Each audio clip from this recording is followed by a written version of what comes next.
من صرفا به خاطر اینکه این سنگ خیلی مهجور بود و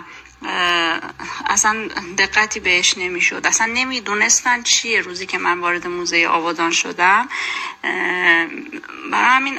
از پروفسور مفیدی و اینا کمک گرفتم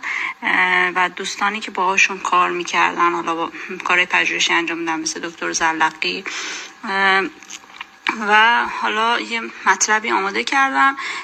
یه کتابی هم پیدا کردم که این نقش برجسته تصویر روی جلدش بود. خود کتاب رو پیدا نکردم، آقای دکتر زلقی برای من عکسش رو فرست کردم، آماده کردم، خدا رو شکر ثبت شد به عنوان یک شیء ارزشمند و واقعا هم ارزشمنده، چون اولین صحنه خانوادگی ایلام تا به حال چیزی که کشف شده، شناخته شده. مطالب رو